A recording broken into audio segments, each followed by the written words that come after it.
This is how you cross over from Israel to Gaza, and right now we're in no man's land. Prime Minister, do you now regret when once asked what your favourite joke was, you replied, Nick Clegg? And Deputy Prime Minister, what do you think of that? Mr. Trump, why should you be president? What makes you fit for the role? Is it just one big ego trip? Thank you very much. People aren't sure they can trust what you say. You say things and then it turns out that they're not quite what you said.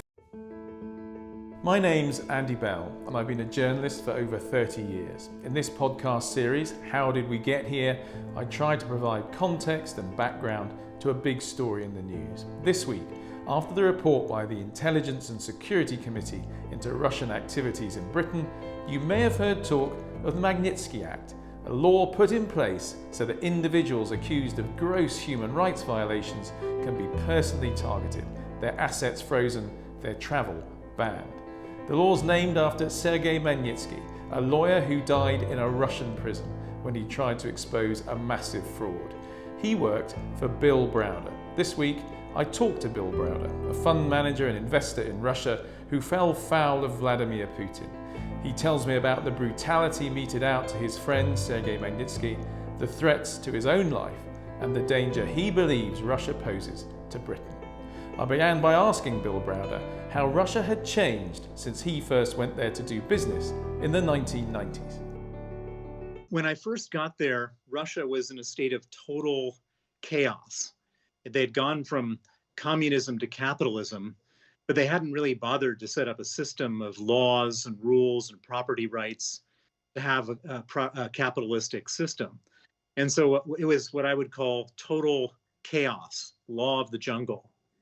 And at the time that I got there as an investor, I set up an investment fund to go there. The basic concept was that you would either make 10 or 20 times your money, or you would lose everything. And the determinant of that was whether it went from total chaos to just being bad. So it was what I called the horrible to bad transition, or the horrible to bad trade. And so that was the moment that I went there. And when Vladimir Putin first came to power, he wasn't the all-powerful guy that he is right now. And he was sort of scared of his own electorate. He was scared of the institutions. He was not absolutely powerful. And so he did some things at the very early stages of his presidency, which made it a little bit better. He brought in a little bit of order, and it went from horrible to bad. The problem is that the reason why it was horrible was that the oligarchs had basically controlled the country. These 22 individuals, these rich guys, had stolen everything from the Russian people. I think they ended up with something like 40% of the economy, 22 individuals, and everyone else lived in destitute poverty. And so Putin, when he first came in, said, I want to tame the oligarchs and bring the control back to the state. And he did that for a brief period of time. And then he decided at one moment that he wanted to finally win his war with the oligarchs. And he did so by arresting the richest oligarch in the country at the time, was a man named Mikhail Khodorkovsky. This was 2003. He was the owner of an oil company called Yukos. He was worth about $20 billion. He arrested him, he put him on trial, and he allowed the television cameras to come in and film the richest guy in Russia sitting in a cage. And every other oligarch came to him afterwards and said, what do we have to do so we don't sit in a cage? And the answer to that was? 50%. Not 50% for the Russian government or 50% for the presidential administration of Russia, but 50% for Vladimir Putin. So you've gone into Russia. I imagine it was not for the faint-hearted going in the 90s. And you had to, as you say, you risked losing everything as well as making a lot of money. I mean, for a time, you did extremely well doing some business in Russia, didn't you? My experience in Russia from a business perspective was a huge success. I made an enormous amount of money for my clients and made some very good money for myself. The tragedy that I had in Russia was about life and death, not about money. It was about the murder of my lawyer, Sergei Magnitsky, and the cover-up of that murder, not about money. Tell me, who was Sergei Magnitsky? When I had my business in Russia, I discovered that all this money was being stolen out the back door of the companies I invested in. I protested about the stealing. I exposed the stealing, and in retaliation, I was expelled from the country and declared a threat to national security. How were they stealing the money? What was the nature of the fraud or whatever was taking place? Well, so the way that they were stealing the money was by doing all sorts of dirty tricks. Things like they would do what they call transfer pricing, where an oil company would sell the oil all for $1 a barrel to the offshore trading company owned by the oligarch, and then the offshore trading company would sell the oil at $40 a barrel to the market.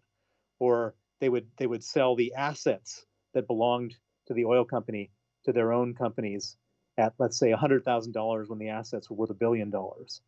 Or they would issue new shares of the company for $1 a share when the shares were trading at $100 to them, and they'd sell those shares to themselves or their family members.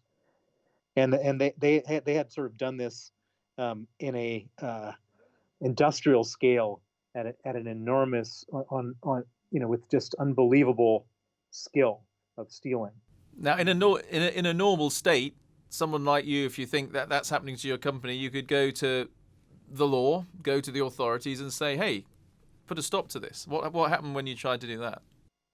Well, I tried to do that, but the Russian state doesn't function like a normal state. All law enforcement is corrupt. In fact, law enforcement is often involved in these crimes. The parliament doesn't oversee the government. The courts don't rule against the power. And in Russia, at this point in time, the journalists are all controlled by the state. And so there's none of the normal checks and balances and institutions that exist in a civilized country to stop all this from happening. And so the only tool that I had in stopping any of this dirty business was to research how they did the stealing. And I had a very talented team of Russians working for me to help me discover the stealing. And surprisingly, it wasn't that hard to discover. And then I would share that with the international media, with the Wall Street Journal, the Financial Times, New York Times, Business Week, etc. And the journalists were all very happy to have me do the heavy lifting, which we did. And then they would write stories about unbelievable scandals at some of the most important companies in the state. And because of those stories, it created a national political embarrassment, a debate. The people of Russia don't expect that all their state companies are doing this, but we ended up getting all this great information out there. Now you referred to this already, and I just want to jump back a little bit. But the point is that at one point, the sort of wealth and power of the oligarchs got mixed up with the wealth and power of the state, if I can put it like that. They were co-opted. And there was a moment when it happened, particularly as you mentioned with the boss of Yukos, Khodorkovsky. What the significance of that moment was vital, wasn't it? Well, at the moment that Khodorkovsky was arrested, basically Putin took control of all the rest of the oligarchs because they didn't want to be like him, and they were no longer independently wealthy; they were dependently wealthy. And so I bump into these people at international conferences like the World Economic Forum in Davos and other places. And it's so remarkable to watch their body language, because these are people with $5, $10, $15 billion of net worth.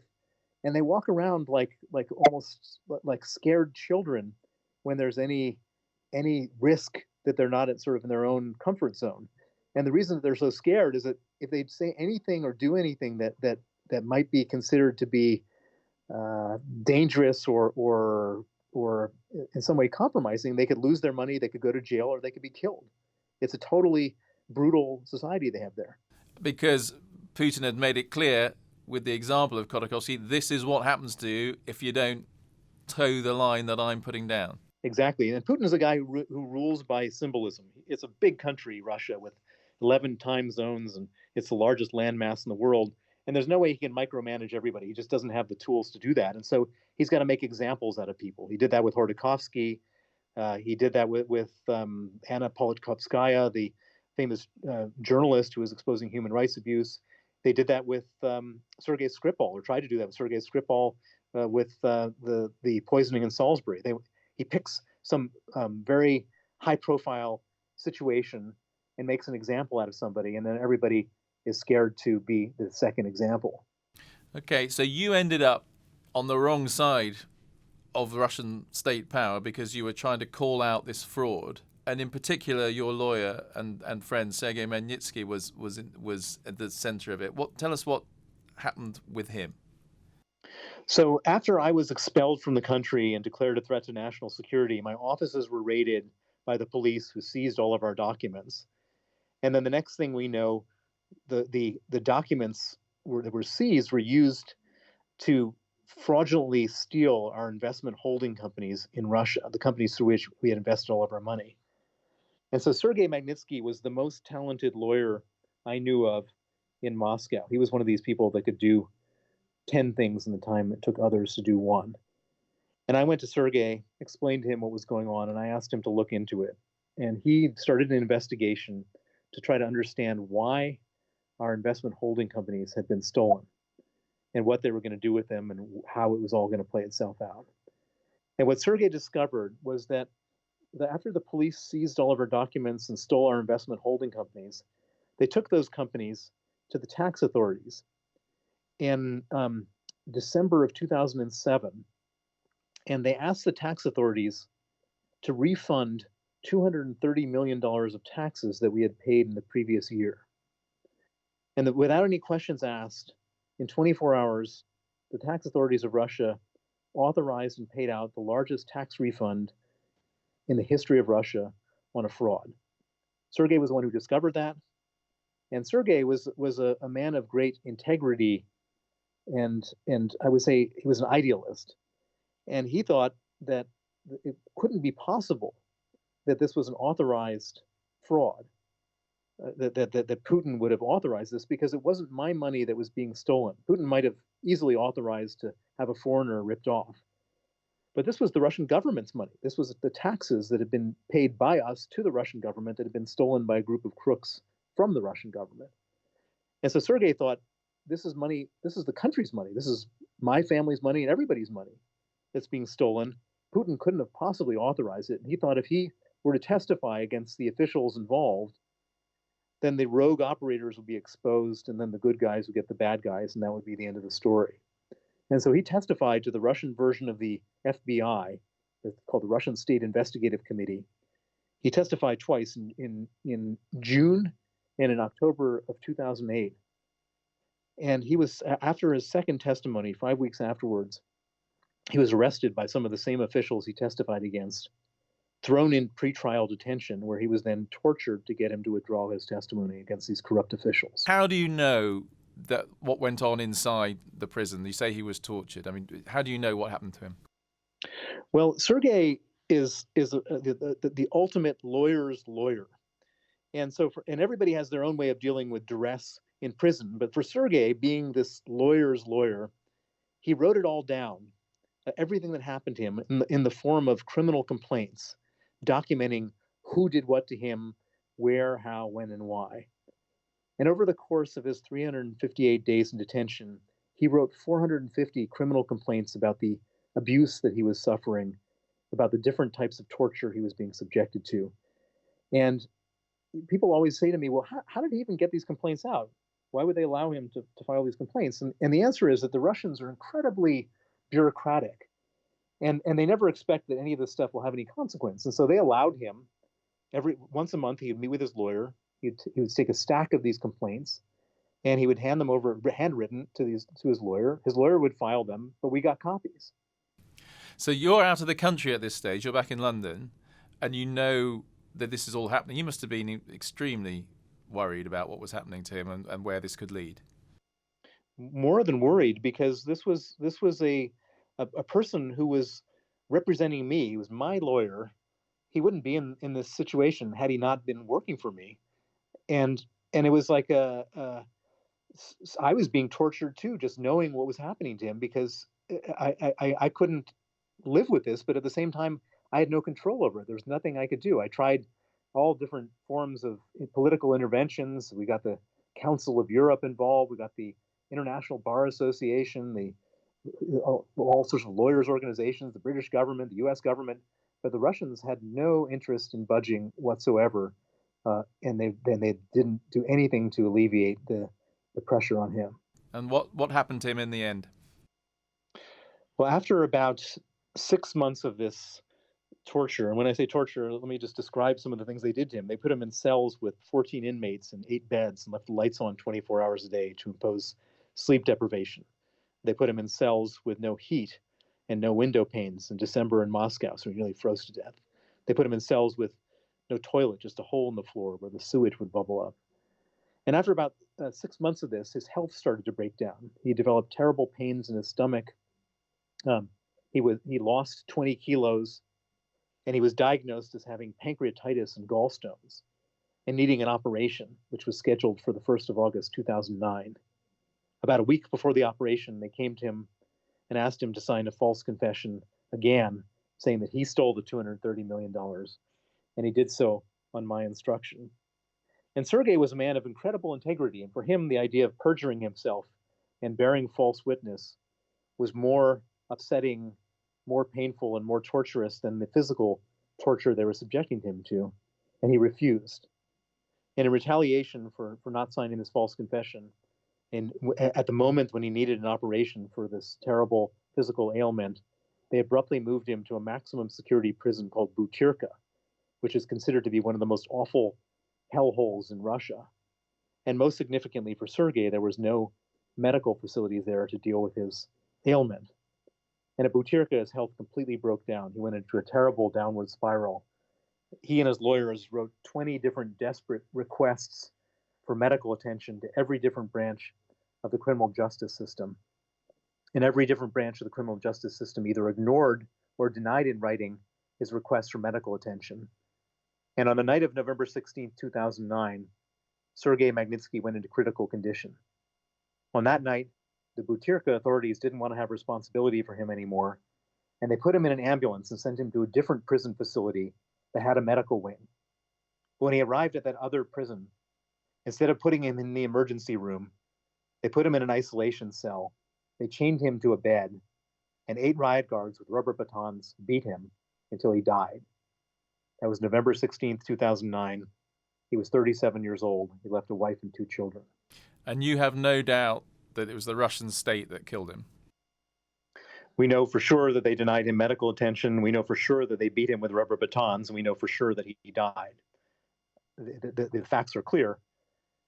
And more importantly than that, the European Court for Human Rights has evaluated the case and found Russia guilty of denying him his right to life.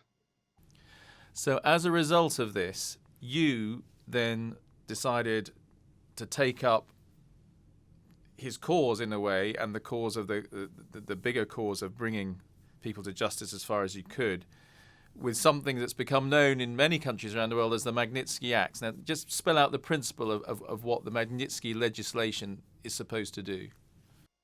The Magnitsky legislation imposes visa sanctions and asset freezes on the people who killed Sergei Magnitsky and the people who commit similar types of abuses from anywhere around the world.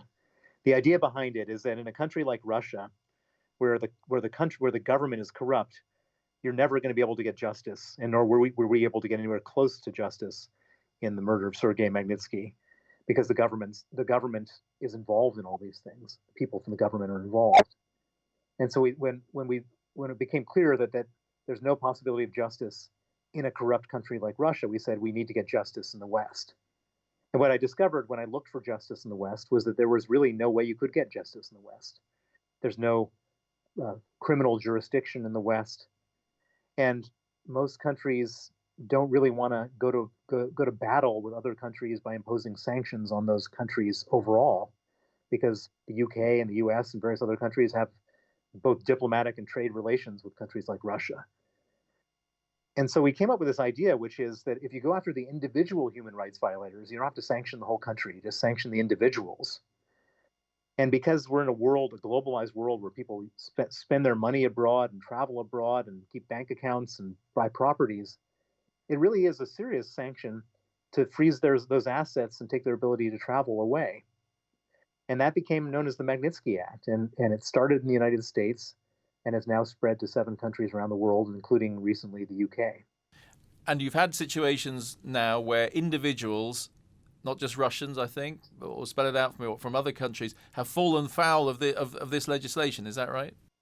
It's turned into one of the most powerful tools to fight human rights abuse anywhere. The people who killed Jamal Khashoggi, the Saudi journalist who was going against the Saudis, who was murdered and dismembered in the Istanbul consulate. His killers were sanctioned.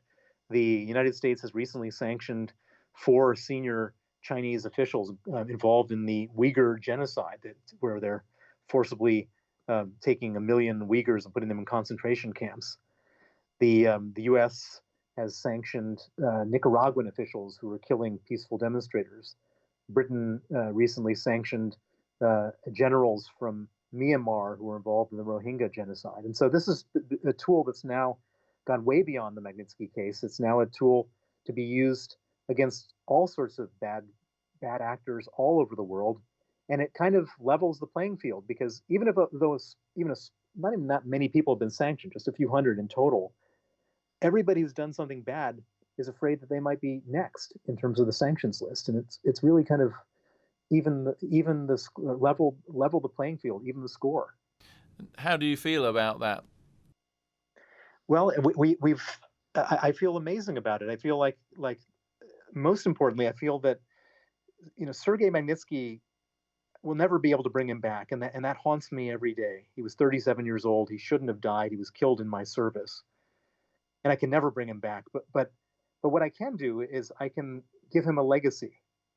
And his legacy is now this law named after him, which will save lives all over the world in the future, because people are going to be afraid to be sanctioned. And that makes his death not a meaningless death. And for me, that brings me some peace, not a lot of peace, because I'll always feel as if his loss is irreparable, but it gives me some peace that it wasn't just a totally meaningless situation and a meaningless death. He left a wife and son, I think. They must feel that through your efforts, again, it's not been completely meaningless, the fact that they lost him. Indeed. I took them to the Foreign Office, to Dominic Raab, the Foreign Secretary's office, on the day that the announcement was made of the 25 people who were involved in Sergei Magnitsky's killing being sanctioned. And it was really a moving moment to be sitting there and having the British government recognize their sacrifice and tell them that it wasn't meaningless. And I think that it's hard to even describe how meaningful that was to them and to me. Which brings us to the British government, and we've had the recent Intelligence and Security Committee report on Russia and Russia's influence in the UK. What did you make of that report? I was really happy with the report. The report basically came out and said that there was a serious negligence in this country for many years, through many different governments, of dealing with malign Russian influence. The Russian government has, through a variety of different forms, tried to infiltrate British politics and British society to prevent consequences for their bad actions inside their own country and their bad actions outside their country. And the report laid it all out in very stark, non-politically correct terms, criticizing multiple governments and coming up with some important recommendations. And the report is so damning that I'm highly confident that the government will have to respond and have to put in place legislation, regulations, and tools to stop some of these things from happening.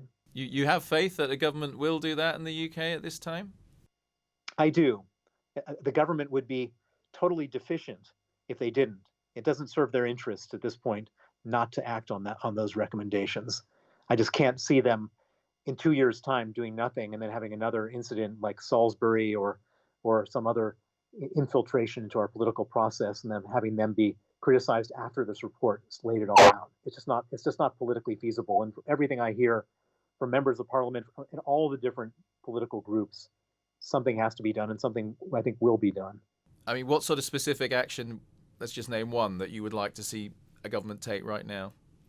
Well, there's one very obvious one, which is that lobbyists working on behalf of the Kremlin and the Chinese government and others can't do so secretly. They have to publicly register their interests in what they're doing. They have to, like in America, there's something in America called the Foreign Agent Registration Act, where anybody working for a foreign government has to register online so everyone can see who's doing what.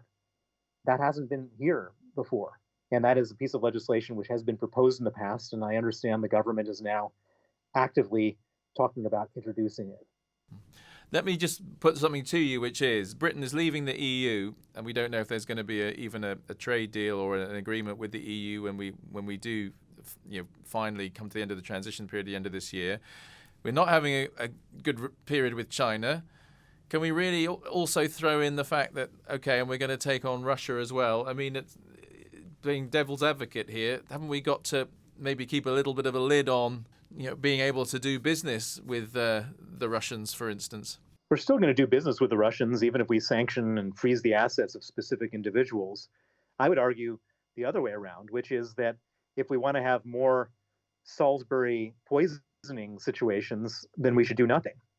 I mean, all the people of Salisbury had to stay in their homes for weeks, being afraid that they would be poisoned with chemical agents, because the Russians were busy spreading it around trying to kill their enemies in Salisbury. If we have no consequences, we create no consequences for those actions, they're going to be settling their scores here, and lots of innocent people will die. I mean, we've obviously talked about what happened to Sergei Magnitsky, and you've mentioned Salisbury. I mean, what about you?